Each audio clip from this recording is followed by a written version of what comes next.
Murid-murid, dalam muamalah jual beli telah ditetapkan beberapa rukun seperti berikut.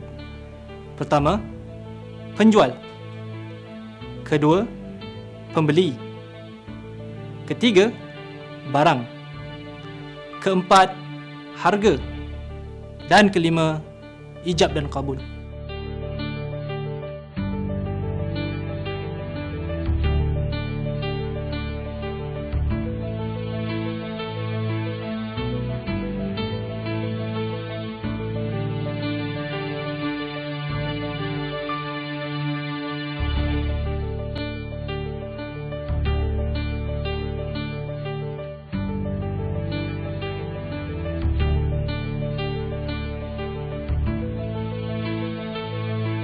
Bagi setiap rukun pula, ada syarat-syarat yang tertentu.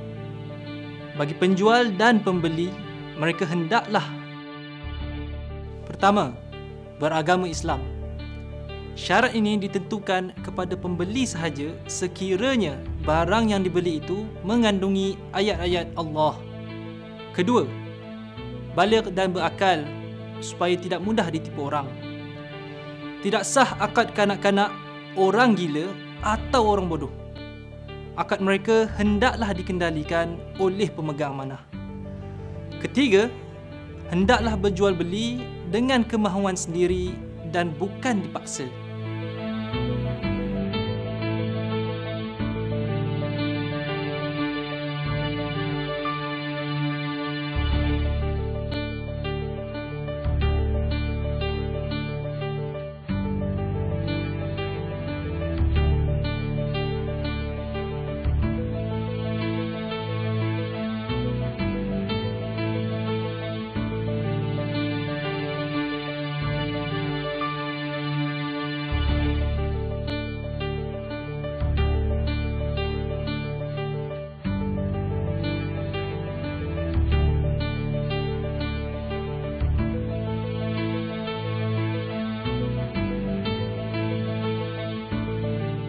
Murid-murid dan penonton sekalian, syarat-syarat bagi barang yang dijual beli adalah: pertama, barang yang suci dan boleh disucikan.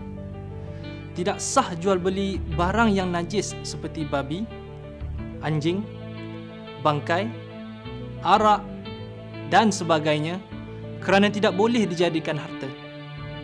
Kedua, barang yang berfaedah. Tidak sah jual beli barang yang tiada manfaat seperti berhala dan sebagainya. Ketiga, barang hendaklah kepunyaan penjual atau wakilnya. Tidak sah jual beli barang orang lain tanpa izin atau barang yang belum sah menjadi milik. Keempat, barang boleh diserahkan. Tidak sah jual beli barang yang telah hilang atau barang yang sukar untuk dihasilkan. Dan yang kelima, penjual dan pembeli juga harus mengetahui jenis, sifat dan kadar barang bagi mengelakkan sebarang kekeliruan antara keduanya. Tidak sah jual beli yang akan menimbulkan kerugian kepada penjual atau pembeli.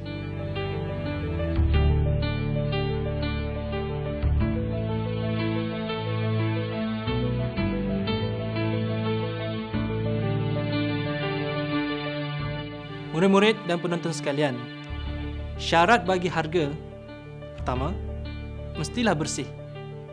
Tidak sah harga jika tiada nilai pada syarat seperti arak. Kedua, milik pembeli. Tidak sah jual beli dengan wang bukan kepunyaan pembeli. Ketiga, mampu diserahkan oleh pembeli kepada penjual. Keempat, penjual dan pembeli hendaklah mengetahui jenis mata wang yang digunakan.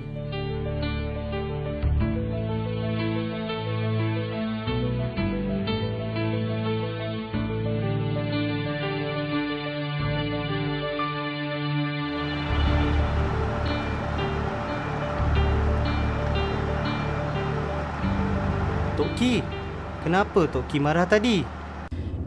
Tok Ki tak marah. Tapi dalam urusan jual beli ni, kita perlu ikut cara yang betul. Ada syarat-syaratnya. Ada rukun yang perlu kita patuhi. Antaranya ialah akad jual beli. Akad? Faris bukan nak kahwin. Hai Faris. Bukan akad nikah. Akad jual beli ni maksudnya lafaz persetujuan antara pembeli dan penjual tentang urusan jual beli tersebut, iaitu pembeli dan penjual sama-sama bersetuju dengan harga dan kadar barang yang dibeli. Lagipun, maksud jual beli itu sendiri adalah redha meredai. Jadi, dengan lafaz menandakan kita redha dengan urusan jual beli tersebut. Itulah Tok Ki. Rupa-rupanya tadi, harga air yang Faris beli tadi, Faris terlebih 10 sen. Itulah jadinya bila urusan jual beli tidak dibuat dengan betul. Ini untuk mengelakkan dari berlaku penganiayaan atau penipuan. Penganiayaan? Iyalah, andai kata Faris terlebih bayar, Faris yang rugi. Atau Faris terkurang bayar pula, toke kedai tu pula yang rugi. Itu kan satu bentuk penganiayaan. Jadi, dalam urusan jual beli, bukan sahaja peniaga kena jujur, pembeli macam kita pun kena jujur juga. Ingat tu. Ingat Tok Ki. Murid-murid dan penonton yang dirahmati Allah, rukun jual beli yang kelima adalah akad. Akad bererti ikatan kata antara penjual dan pembeli. Ijab dilafazkan penjual dan qabul dilafazkan oleh pembeli. Contoh lafaz ijab iaitu ucapan penjual, "Saya jual barang ini kepada awak dengan harga sebanyak RM50." Manakala contoh lafaz qabul iaitu ucapan pembeli, "Saya beli dengan harga tersebut."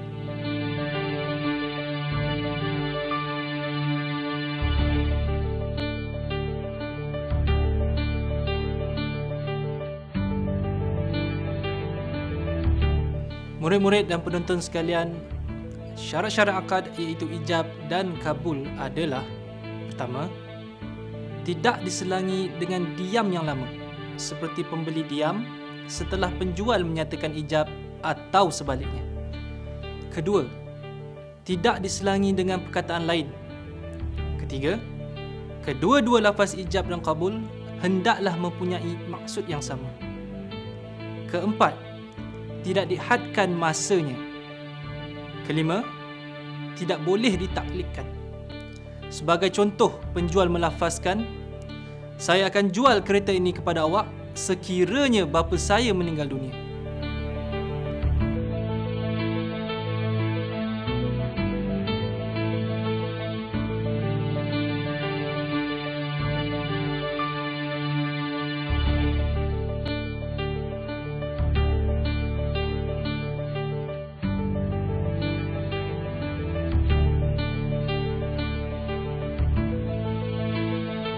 Murid-murid dan penonton sekalian, pada dasarnya akad dilafazkan oleh kedua-dua belah pihak.